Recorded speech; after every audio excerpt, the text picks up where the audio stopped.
Welcome to you, my beloved child, in BCC Knowledge Hub।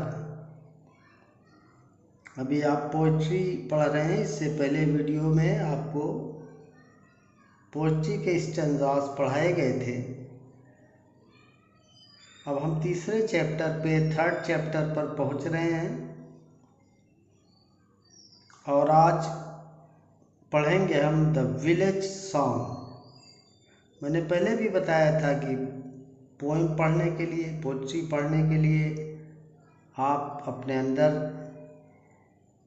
कल्पना शक्ति को उभारिए, जगाइए, अपने अंदर के कवि को जगाइए, अपने अंदर के इमेजिनेशन को जगाइए।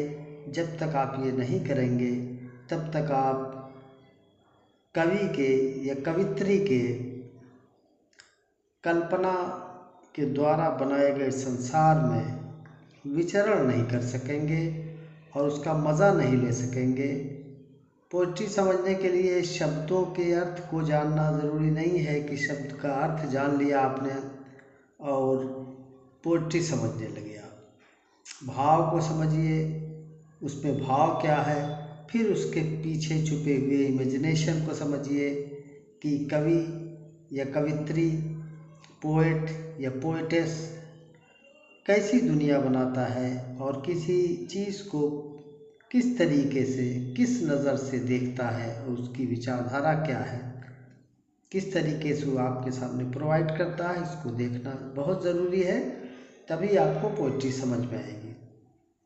द विलेज सॉन्ग, ऐसे जनरली आप विलेज का मतलब भी जानते हैं, सॉन्ग का भी मतलब जानते हैं। गांव का गीत, गवई गीत यानी गांव के बारे में गीत। फाक सॉन्ग भी इसे कह सकते हैं कि जो आम लोगों के बीच में गीत हो, वही विलेज सॉन्ग है। लेकिन यहाँ पर किस तरीके से विलेज सॉन्ग को सरोजिनी नायडू ने, जो इंडियन पोएटेस हैं और बहुत ही टैलेंटेड परिवार की हैं, बहुत बड़े परिवार की हैं और ख़ुद भी बहुत टैलेंटेड हैं। सरोजिनी नायडू के बारे में बहुत सुना होगा। ये जानी पहचानी पर्सनालिटी हैं भारत की। तो आइए देखते हैं कि विलेज सॉन्ग में सरोजिनी नायडू ने किस तरह से आपको अपने इमेजिनेशन की दुनिया की सैर कराई है और क्या कहना चाहा है। सेंट्रल आइडिया आप देख लें, देख के बना लें, समझ लें 4-6 लाइनों में और उसको तैयार कर लें, क्योंकि ये भी क्वेश्चंस आते हैं। तो आइए देखते हैं, शुरू करते हैं विलेज सॉन्ग का पहला stanza. Honey child, honey child whither are you going. ये एक माँ का प्रश्न है एक बेटी के लिए। हनी यानी प्रिय बच्चे के लिए कहा गया है। अब इसको इसरार किया गया है यानी बार बार कहा गया है, तो ये समझ ले एक तरीके से पुकारा जा रहा है, एड्रेस किया जा रहा है, संबोधित किया जा रहा है बच्चे को, प्यारे बच्चे को संबोधित किया जा रहा है। विदर आर यू गोइंग, तुम कहाँ जा रहे हो। विदर यानी वेयर आर यू गोइंग, तुम कहाँ जा रहे हो। देखिए एक तरीके से स्टोरी बुना है सरोजिनी नायडू जी ने। स्टोरी बुन करके एक बात आपसे कहने की कोशिश किया है, उसी को समझना है, वही क्लियर कर लीजिए, वही महसूस कर लीजिए, तो अदा हो जाएगा हक कि आपने सरोजिनी नायडू के इस पोएम को पढ़ा। Would you cast your jewels all, क्या तुमने अपने सारे जेवर फेंक दिए। ज्वेल्स ऑल, ऑल ज्वेल्स होना चाहिए, लेकिन पोएट्री की ज़रूरत होती है कि would you cast your jewels all, क्या तुमने अपने सारे जेवर, सारे आभूषण, सारे गहने, सारे ऑर्नामेंट फेंक दिए। टू द ब्रीजेस ब्लोइंग, नर बहती हुई हवा में। ब्रीज कहते हैं धीमी गति से चलने वाली हवा को ब्रीज कहते हैं। वुड यू देखिए क्वेश्चन हो रहा है, माँ जो है अपने बच्चे से क्वेश्चन कर रही है। ऐसी क्वेश्चन और आंसर के सहारे जो है पूरी पोइट्री आगे बढ़ेगी और जो पोइटेस कहना चाहती हैं वो आपसे कहेंगी, उसी को समझना आपके लिए ज़रूरी है।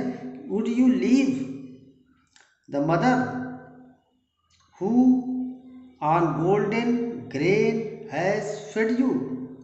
Would you leave the mother, क्या तुमने माँ को छोड़ दिया? हु, जिसने, ऑन गोल्डन ग्रेन, सुनहरे दानों पर, यानी गेहूं के दाने को सुनहरा दाना कहते हैं, सुनहरे दानों पे हैज़ फेड यू, तुमको पाला है। देखिए फीड से बना हुआ है, फीड वर्ब है, जानते हैं, फीड फेड फेड इसका फॉर्म बनता है, देख ले।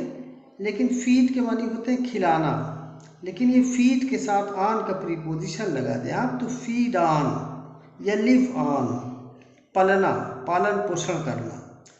तो ये पोएटिक ज़रूरत होती है, कविता में ज़रूरत होती है कि जो फ्रेज होते हैं, वर्बल फ्रेज होते हैं, थोड़ा प्रीपोजिशन इधर उधर करके इस्तेमाल करता है पोएट जो है, करके अपनी बात कहता है। तो आप पढ़ने वाले को चाहिए कि कहाँ से कैसे मीनिंग निकालना है, इसको समझ लें।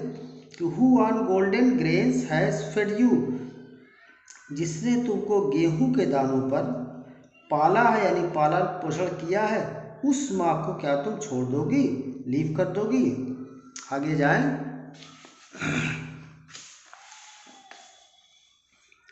इस स्टैंजा की आखिरी लाइन देखें। Would you grieve the lover who is riding forth to wed you? Would you grieve the lover, क्या तुम अपने प्रेमी को दुख दोगी? ग्रीव माने दुख देना, इसी से इसका नाम ग्रीव बनता है। क्या तुम अपने प्रेमी को, उस प्रेमी को, और क्लियर करें, उस प्रेम करने वाले को दुख दोगी?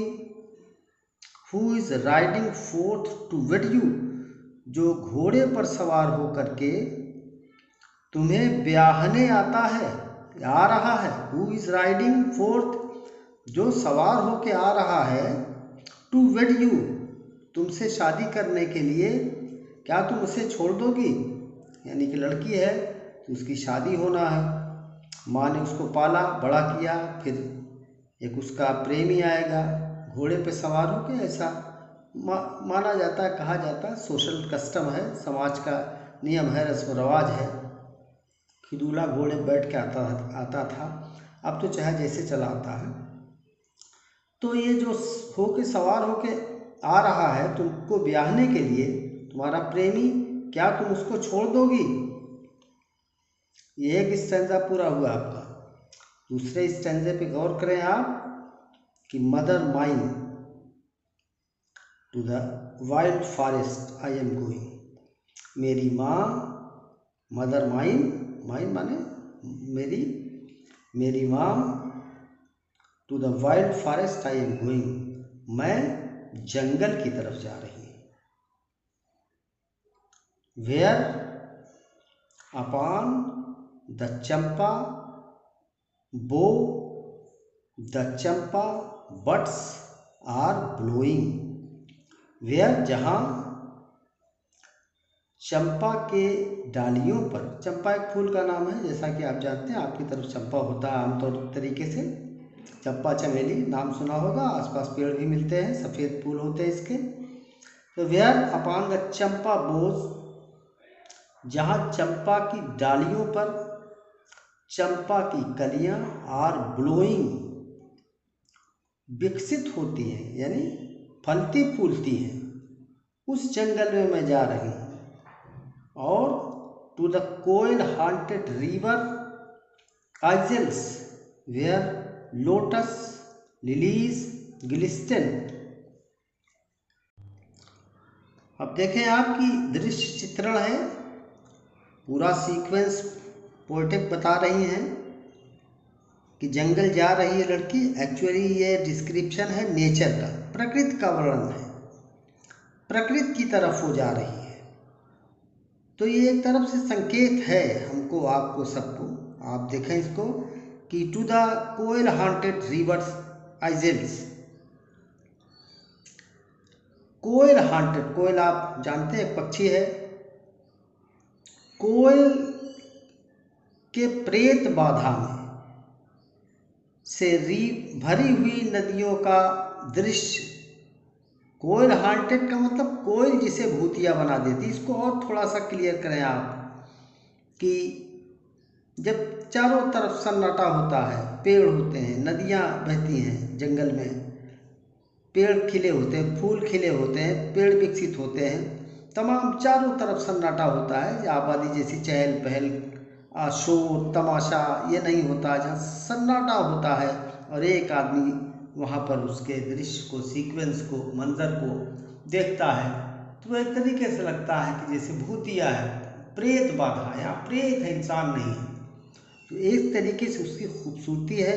और उसकी खूबसूरती क्या है हांटेड होने की, कि वहाँ शांति है और सिर्फ कोयल की आवाज़ थोड़ी थोड़ी देर पर आ जाती है, कू कू की। तो ये समझिए कि कोयल के प्रेत से भरी हुई नदी के किनारे वह लोटस लिलीज ग्लिस्टन, जहाँ लोटस लिलीज, जहाँ कमल और कुमुदनियाँ कह सकते हैं ग्लिस्टन विकसित होती हैं, खिलती हैं, फलती हैं, फूलती हैं। The voices of the fairy folk are calling me, the voices of the fairy folk. और परी लोग, फेरी फॉक यानी परी लोग, जहाँ परियाँ रहती, परियों की दुनिया, ये समझ लीजिए कि इमेजिनरी है, कहीं परी नहीं है, कहीं परी की दुनिया नहीं है, लेकिन एक चीज़ है कि बियॉन्ड नेचर माना जा रहा है कहानियों में, किस्सों में, कि फेरी फॉक है, परी की दुनिया है। तो फेरी फॉक और कॉलिंग मी, वो परियों की दुनिया, वो परियों की दुनिया किसे कहा गया है? उस नेचर को, उस प्रकृति को, उसको ध्यान दें आप। तो the voices of fairy folk, परियों के संसार की आवाज़, और कॉलिंग मी, मुझे पुकार रही, मुझे बुला रही। परियों का संसार किसे कहा गया है? उस जंगल को, उस फॉरेस्ट को, जहाँ नदी है, कोयल की आवाज़ है, सन्नाटा है, जहाँ चंपा के पेड़ हैं, जहाँ चंपा की डालियाँ विकसित हो रही हैं, जहाँ चंपा के फूल खिलते हैं, जहाँ चंपा की कलियाँ विकसित होती हैं। उस फेरी फॉक की आवाज़ जो है वो मुझे बुला रही, मैं वहाँ जा रही हूँ, यानी मैं नेचर की तरफ जा रही हूँ। I am going to the nature, मैं प्रकृति की तरफ जा रही हूँ, कुदरत की तरफ जा रही हूँ। वो मुझे आवाज़ दे रही, क्या? ओ हे सुनो, हे सुनो। तो इस तरीके से आप तो 2 स्टैंजा देखें, 2 स्टैंजा को बार बार पढ़ें, नोट्स तैयार करें, और बचे हुए रेस्ट 2 स्टैंजास आपको जल्दी ही वीडियो भेजे जाएंगे। चैनल सब्सक्राइब कर लें ताकि आपको हमारे वीडियोस समय से मिलते रहें और घर में बैठ कर के आप तैयारी करें और कोविड-19 से भी सुरक्षित रहें। Thank you.